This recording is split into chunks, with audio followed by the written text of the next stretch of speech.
I welcome all of you. For few who are new to this forum, or you have been coaxed and forced by your friends to be here today, to all of them, a small introduction of Read to Lead. I'm founder of Read to Lead. My name is Vasundhara Jakka. By profession, I'm a corporate trainer. I specifically work in the domain of attitude training and behavioral training.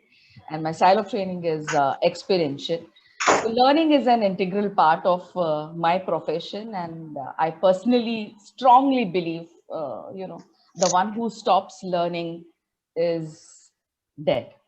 So from that belief, I was thinking there has to be a platform where a learning community can come together and, have discussion. So initially we were thinking we should have a kind of a coffee session, few friends coming together and discussing. But then, it doesn't always stick to the, so you need to have an anchor, and what better than a book. And we also thought, reading books is kind of getting past because of, I think our reading is happening only on WhatsApp or, the social media posts and few articles here and there, but the reading books, that habit which has been integral part of our generation especially, and we've enjoyed it. I think the younger generation is not really doing it, and we are also kind of giving it a pass. So I thought that's something that we need to promote. So why not have these two things together? And that's how, few friends just thought, let's start. What stops us? I never thought it's going to grow this big. Today we have around 400, I think 450 members of Read to Lead. So claps to all of us that we have made it happen, because there is no marketing that happens in Read to Lead. It's always by word of mouth. And what we believe is the experience that you get during the session from the speaker and from the interaction will make you talk to your friends about it, and that is what will make them come and be here on this forum to experience it themselves. And somehow that has worked. And the thing that had just been started as chalo kar lete hai, we will be completing 4 years in March, and that's been a tremendous, satisfying, and magical journey for me. And I think most of my fellow members of Read to Lead. I've always got that love, that feeling that this is our platform, this is our family, that we come together. When I talk to speaker, also I always say, it's a big family which comes together on first Sunday of every month. So the session happens on first Sunday of every month.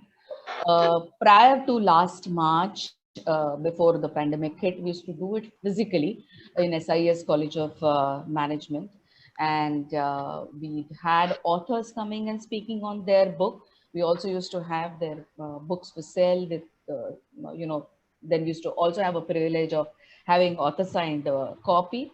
We also had industry giants coming in and speaking, and trainers and established speakers coming and speaking. And the brief to all of them who are not authors is only that, talk about that book which has actually got some change, some transformation in your life. Because I personally believe, even if you're a great speaker and orator, if something has not hit you here, it will still not flow the way we want it to. And that's been the basic uh, theme behind Read to Lead sessions. And I think it's worked well, because all our speakers always speak about their experiences, how the certain quotes, certain episodes which have been discussed in the book has changed their lives, and so it becomes more powerful, and we all then are driven to read that particular book.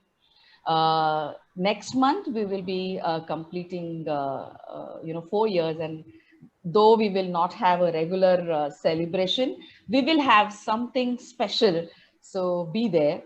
And So today the flow is going to be, after my introduction of the speaker today will be done, I'll hand it over to him. he will have his session for around an hour or so, plus or minus 5-10 minutes. And post that, we have certain members who've already read the book. They will be sharing their feedback on their book, and it's going to be completely different experience to share the feedback in front of the author. And post that, we'll have a small question and answer session. At the end of the session, I declare the book for the next month, and we'll take a photograph and we conclude the session. So now let me just introduce today's session and the speaker. We are going to have the book Once Upon a Prime Time will be discussed. And we have a speaker who's really well known, doesn't need any introduction. And he is the author himself, Anant Mahadevan. He is also a screenwriter, actor, director of Malayalam, Hindi, Marathi, Tamil films. Also, few television serials have been directed by him, and he's also acted. He's been integral part of Indian television since 1980, so long back then. I think it was just getting from black and white to colored those days when we were young and we were children. So he's involved in professional English and Hindi theater too. I was just talking to a few members. We have few members who are great fans of Anand sir and who have been regular at his theater performances. So, and especially for me, there are a lot of things that we can, talk about him because it's been such a long career. And, but I'm going to cut it short, but I don't want to, leave it without mentioning, which personally I thought it was really a great achievement. He's got a national award in 2010 for best screenplay and dialogues for a Marathi movie called Sindhutai Sakpal, which is, an biography on Sindhutai. And recently, I think she got Padma Shri. And I have personally seen this movie thrice, and every time I see it's, so inspiring, get goosebumps.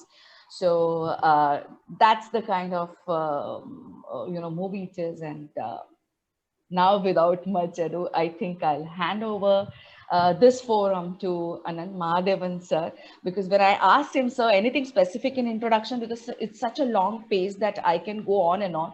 So he said, just keep it short. So I'm just keeping it short. Handing over to Anand sir. Welcome to this forum of Read to Read.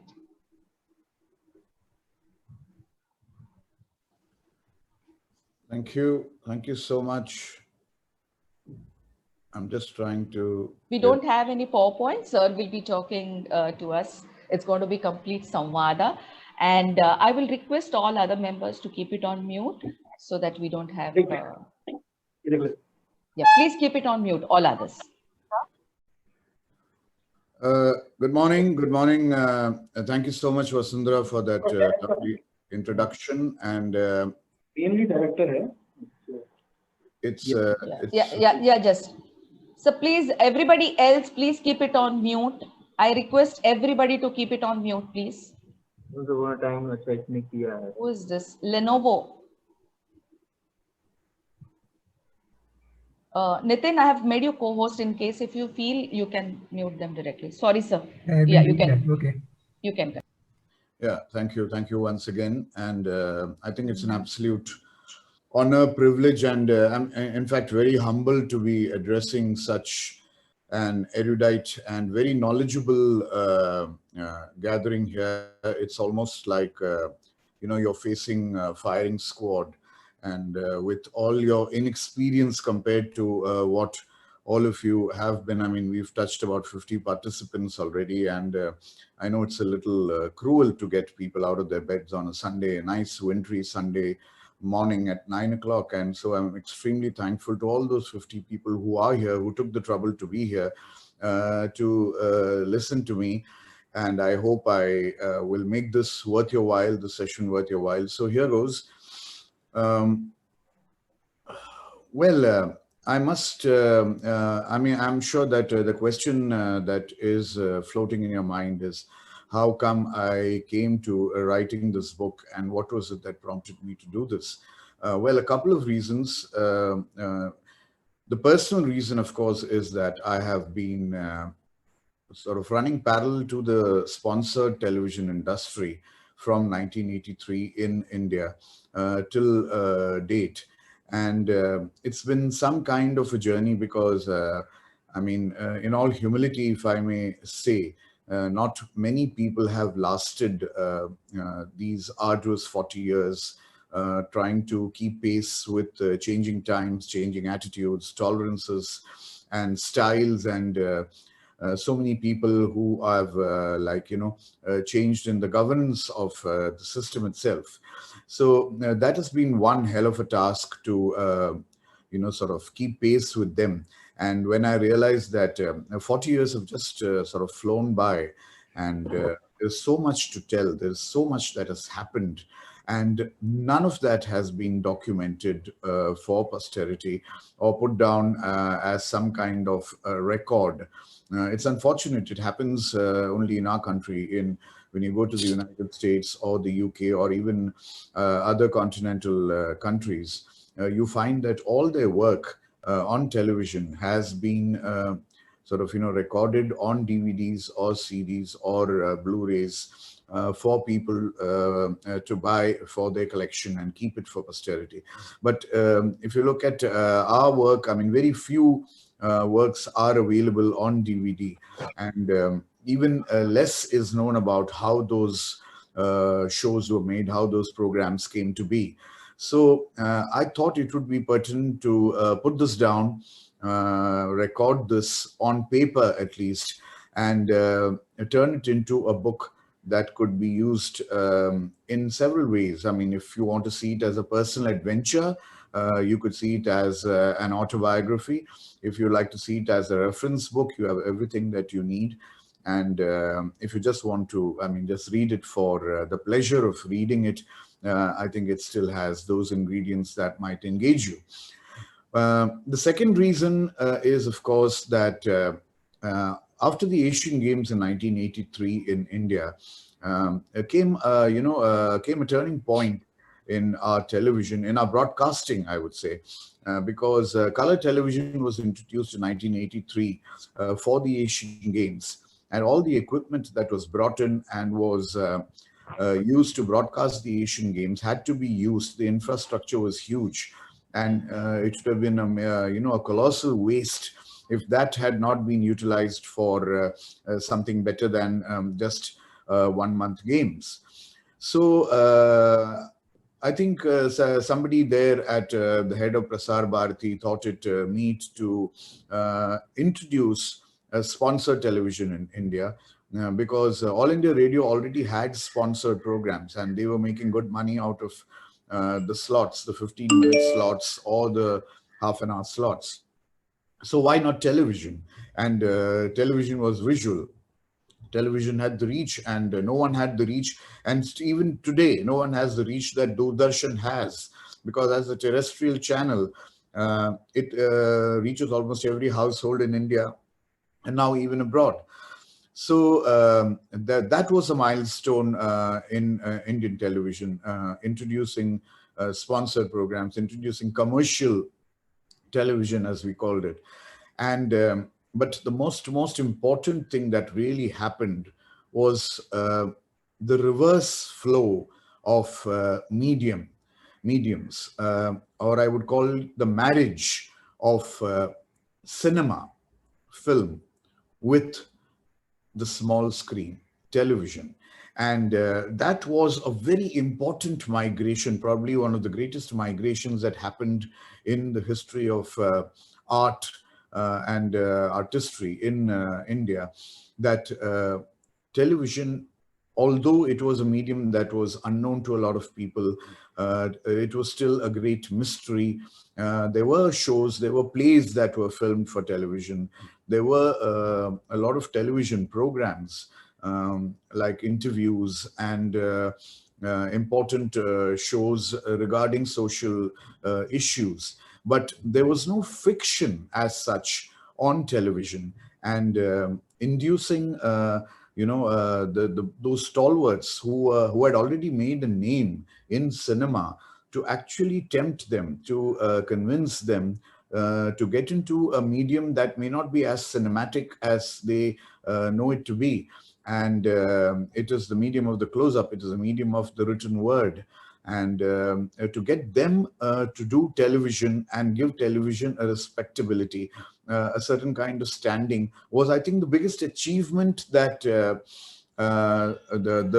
Doordarshan authorities managed to get, because things that they attracted were no less than names like Sai Paranjpe, Aziz Mirza, Kundan Shah, and Saeed Mirza.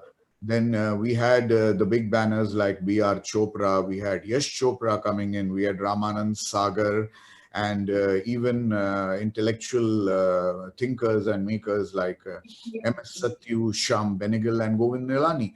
So if you see Rishikesh Mukherjee, Bashu Chatterjee, Gulzar, not to mention these wonderful middle-of-the-road filmmakers who also ventured into television. So if you could see the rich repertoire of filmmakers, directors who were drawn towards television to make some of the probably the most memorable and everlasting shows, which I'll come to that later, which we are unable to do today for several reasons, will underline the fact that the beginning of television in India, at least the first decade, 1983 to say, 1993, 1995, we had these filmmakers making television.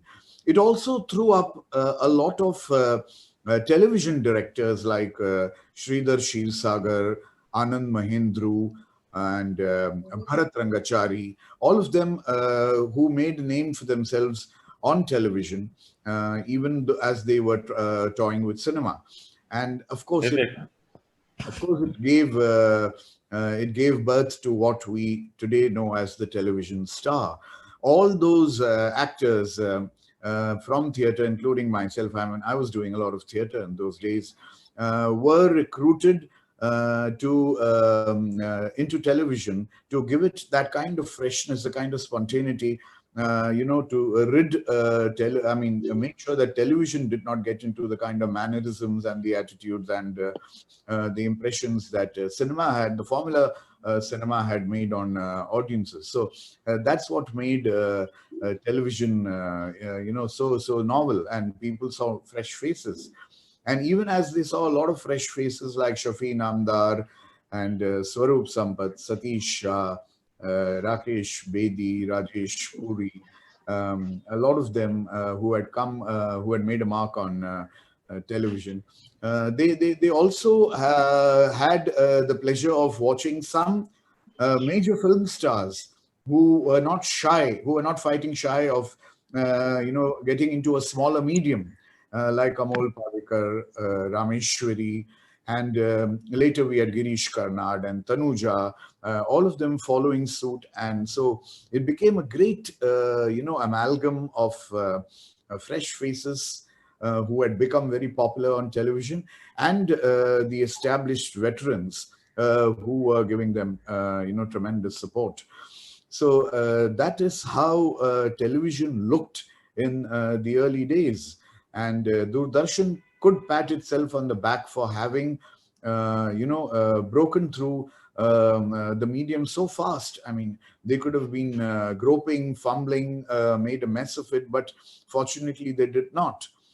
Ironically, what happened was later, my book, Once Upon a Prime Time, starts off with the history of television all over the world, and then the history of television in India, and then the beginning of the commercial sponsored television shows.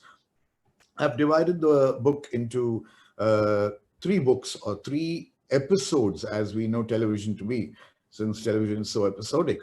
The first episode is called The Beginning, and the beginning is when I think probably the best and the golden era of our television, when we had all kinds of, what would one say, genres mingling with each other. We had the soap in Khandan, which was inspired by some of the very popular American soaps like Dynasty, Dallas, and Santa Barbara.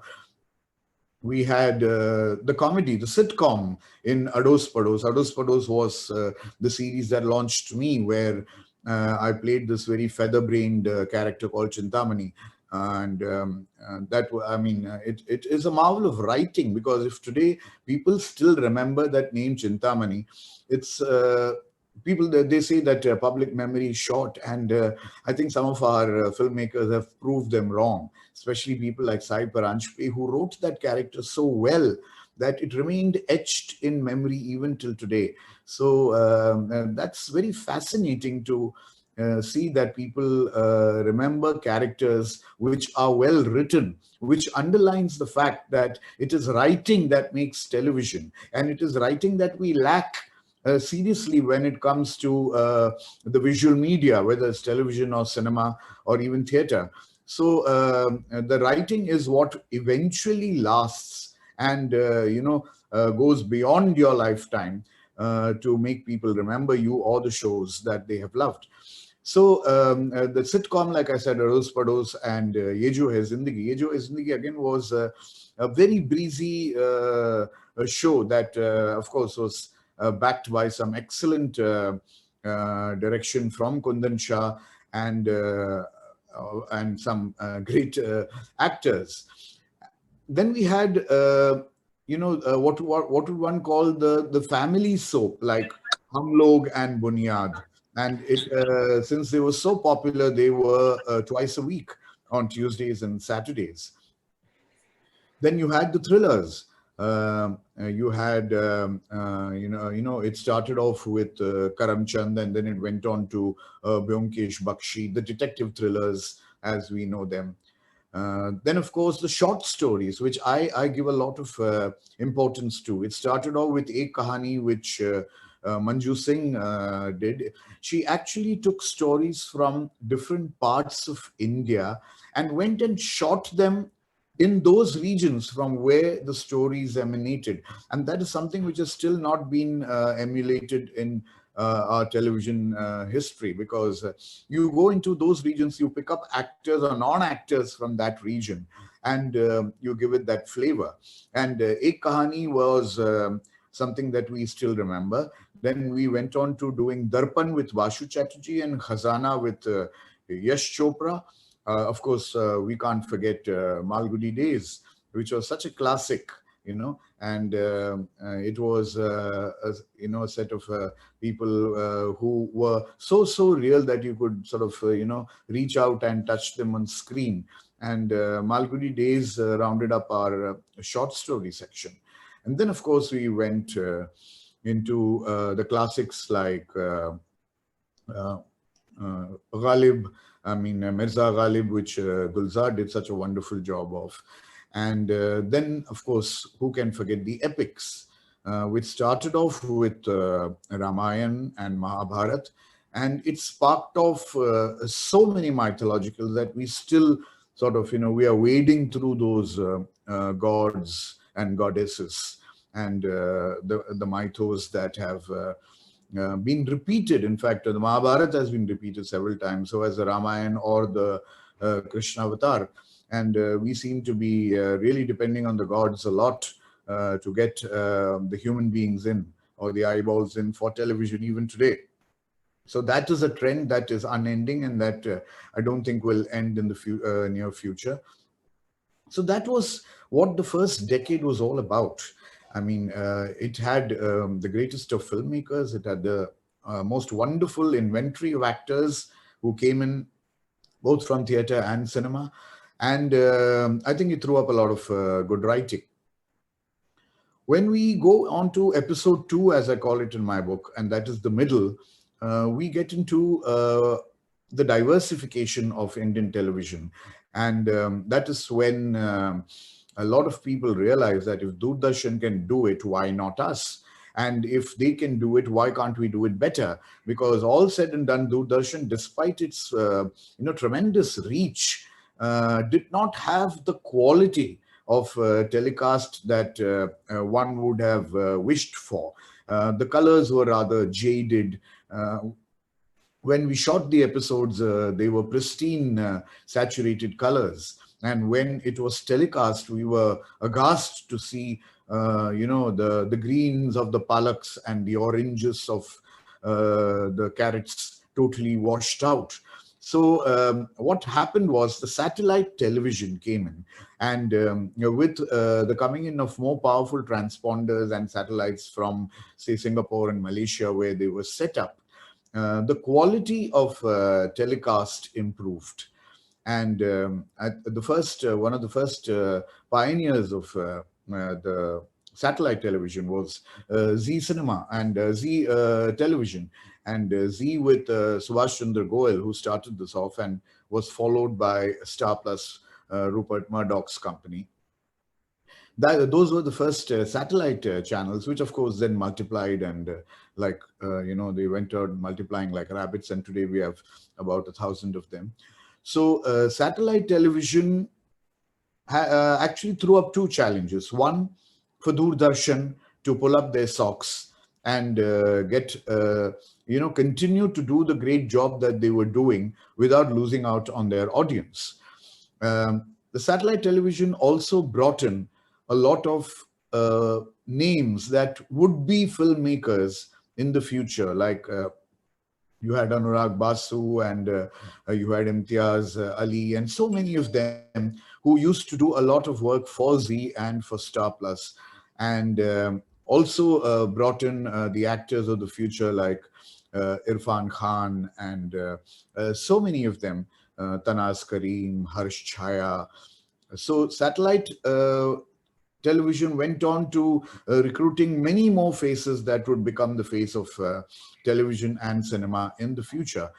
But what eventually happened was, when the daily soap started somewhere in the beginning of the millennium, the actual the takeaway from television was damaged to a great extent, because daily soaps did not focus anymore on the written material. All they wanted to do was make an episode that would last for 20 minutes every day. And those 7 episodes, or 5 episodes, which they would telecast in a week, were actually this kind of material that would be stuffed into one episode in the past. And what we used to do in 20 minutes, they stretched those 20 minutes into 5 episodes to make sure that they have enough material to make a daily soap last for a year or 2 years or 5 years. And that was the biggest undoing of television. So in episode 3, as I call it, I say a new beginning, but I also question it, saying, is this the end of, is this the beginning of the end? So the daily soap has been some kind of deterrent, because we do not have short stories anymore. We do not have the kind of suspense dramas we used to have. All it does is concentrate on a series of stereotypes. All the characters are stereotypes. And if the danger is that, or rather the amusing part is that, if you remove, or if you do not look at the logo on the top of the screen, and you remove the logo of the channel and switch channels, every channel looks the same. Every actor is emulating or doing their parts the same way as the others are doing, and every line sounds familiar, and every set looks like you've been there a million times. So we seem to have thrown away a great start. We Indians seem to be adept at that. We always have great starts, whether it's in our history, whether it's in our tradition, whether it's our culture, whether it's our sports. We always had great starts. And then we realized that the past remains the golden past, and we do not have people to take that forward. Now, what is it that has stopped us from doing this? I would blame it on consumerism. I would blame it on the kind of demands that a lot of sponsors would probably make The sponsors are only interested in backing a show if the show has got television rating points, TRPs. And if your show does not have it, you either manipulate it, work around it, or do something so desperate that you kill the show, but you actually end up probably aggregating some more points and getting or retaining your sponsors. So are we becoming such a consumer-driven society that we are sacrificing our artistic ability for the kind of commerce that is afoot every day? I mean, we are all tempted by advertisements and commercials to buy or not buy something and decide on what we want in our daily lives. But why is this consumerism being sort of, why is it floating over to television, or why is it floating over to cinema? And why is it controlling the artistic, intentions of people who probably may be hating themselves for doing what they're doing, but they're forced to do that because they either have to retain their chairs or earn their salaries to make the month go by. So that is what I think is, taking away from the first 2 decades of television. Today, when we are 20 years into the new millennium, we still, we still do not have the kind of material that the first 2 decades threw up. So much so that during these very dystopian times, almost 9 months back, when the satellite channels did not have software to telecast, new software to telecast, because all the shootings came to a standstill, Doordarshan decided to pull out from their library all their classics. And when they telecast those classics, the surprise was that even the youth of today, I mean, all the elder generation, the older generation, of course, for them it was sheer nostalgia, which is what my book is. But the youth of today, they suddenly discovered what television used to be. And in the process, they actually ended up proving a lot of programmers of today very wrong. Because when you go to the programmers of today and tell them, why don't we revive the golden formula, they would say this is not what the youth of the country want, or the youth of television wants, or the youth of today wants. That's not what their tastes are like. And when the people get hooked on to shows like Ramayana, Mahabharata, Byomkesh Bakshi and Udaan, despite not very high technical values in those days, it only goes to prove a point that substance is what matters and not style. So I wish the programmers of today would take a cue from this and revamp the entire television programming of today. It is happening in a very surrogate way, and it's hitting back as nemesis in the form of the web series from the digital channels. Because what are these web series all about? I mean, if you look very closely, these web series are nothing but the 13 episodes, the limited seasons that we used to do in the 1980s, when we used to do 13 episodes or 26 episodes or 52 episodes or 104 episodes. They were all finite series. And today, when you have these web series of 10 episodes or 12 episodes or 8 episodes of 45 minutes each, you realize that the cycle has come back it has come back full cycle. And you are going back to what you used to do once upon a time. The only difference is that it's happening on digital channels. It's not happening on television channels, which is actually damaging the interests of television channels. Television channels today would not dare to do a web series, or I don't know why nobody has thought of doing a web series to beat the digital platforms at their own game. But then they are sort of I think they are so deep into the muck that they have created for themselves that it's getting difficult for them to get out of that swamp, and rescue themselves and come out, in a new avatar, or get back to the old avatar. Another point of reckoning here is that why doesn't Doordarshan, which actually brought all these great filmmakers to the fore, Why doesn't it reinvent itself? Why doesn't it do an encore? Why doesn't it invite filmmakers like Ramesh Sippy, Sai Paranjpe, Shyam Benegal, Govind Nailani? Unfortunately, we do not have Bashu Chatterjee or Rishikesh Mukherjee with us, but there is Gulzar, there is MS Satyu. You have at least 10 of those great filmmakers who could get back to television and revive the golden days of Doordarshan. Why aren't they thinking about it? I mean, these are the kind of questions that I throw up in the third episode of my book, and end it with a big question mark as to where our television is going, where it started off, and where it's going. So that's roughly what, how I see the medium today at work. There may be conflicting opinion. There may be a lot of, people who are, like they say, my grandma is hooked on to Kabhi Saas Bahu Thi or Kitne Rishte Badal Gaye or whatever those. By the time you finish saying those titles, the episodes probably get over. So, I mean, there are people who have been, but why? Why are they getting hooked? Do you realize that we are being virtually drugged into watching all these television series because we aren't being offered a choice? We do not have a choice. In the olden days, we did have a choice. And despite having a choice, we ended up watching everything that was there because we loved all of them.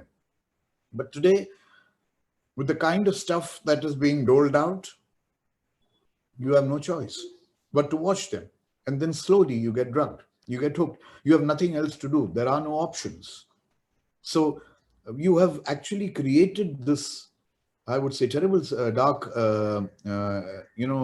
times of television for ourselves. And now we are trying to extricate ourselves from the mess that we have created and the trap that we have set for ourselves. So with our television, where are we going? Will we ever get back to the golden days? Nothing is stopping us. All it needs is to put a few brains together, and there you have it. But who is going to bell the cat? Why don't take the first step? And who are those mighty sponsors and consumer products that are sitting on your neck and saying, no, this is the way we want it, and why are we succumbing? These are the burning questions of the day, and I think I'd like to conclude with that. Thank you very much, all those who have bought the book and read the book. All those who might be curious after what I have said today. I think it'll be a very interesting journey because I take you behind the scenes of all those television shows, since I've been part of most of them. And we have some very exclusive one-on-ones with the filmmakers like Bashuda, Rishikesh Mukherjee, Kundan Shah, Shyam Benegal, Govind Nailani, Gulzar, and Mr. Amitabh Bachchan, who speaks about why and what attracted to him towards a game show and entering television, and why his fiction show did not do as well as his game shows. So there's a lot to be, sort of a lot to be entertained by and a lot to be informed by. So I think this book, as somebody pointed out, which I didn't realize, is probably the first of its kind, because there is no record of Indian television in the story form. There may be statistics, there may be TRP records, but there is no story of the stories that you love to see. So that's Once Upon a Prime Time, and well, that's about it. And I think I'll throw this session open to some questions and discussions that we could have. Thank you. Thank you so much, Anandji. What a mesmerizing session it was. Awesome, insightful.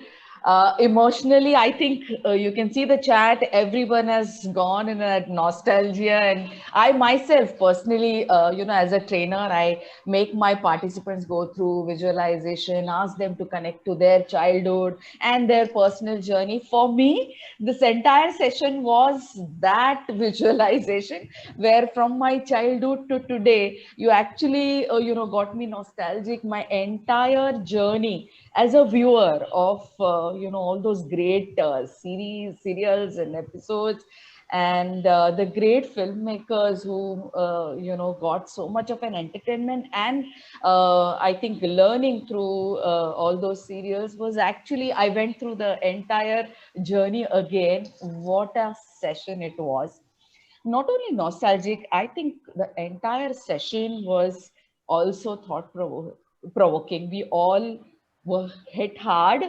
We all were, made to face the reality that this is what it was, the golden era, and where we have come to. And it's all thanks to Delhi soap sagas and the serials like, I don't even know, Nagmani and Mera Pati Uska Kyun, or I don't know what those serials are, and people are hooking onto it. As you said rightly, no choice available, and then you suddenly get used to and you're kind of dragged into it. And I hope everybody realizes that it's ultimately content, the substance that matters, as you said rightly. And our younger generation, is also shown that they still love quality over what this, diluted form of entertainment which has been provided to us.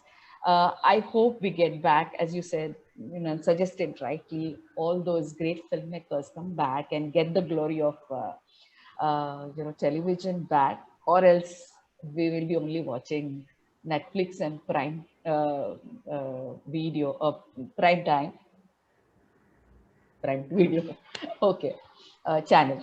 So it was really, really great session. So thank you so much. I would request, I will just call out few members and Actually, there they was would. so much to say. I mean, I'm sure I must have missed out a lot of people and a lot of things. Like I forgot to mention about the historicals, like the Sword of Tipu Sultan, of which I was a major part. I played Purnaya Pandit, or the Great Maratha, and so many others. Or even my dear friend and someone who we really miss today, Mr. Farooq Sheikh, who was part of shows like Chamatkar and Alvida Darling, and yes, Prime Minister. So there was a lot of work done by some very, very important film people, and I mean, it's very difficult to concise this to a half an hour or 1 hour this thing, but I've tried to summarize it as well as possible.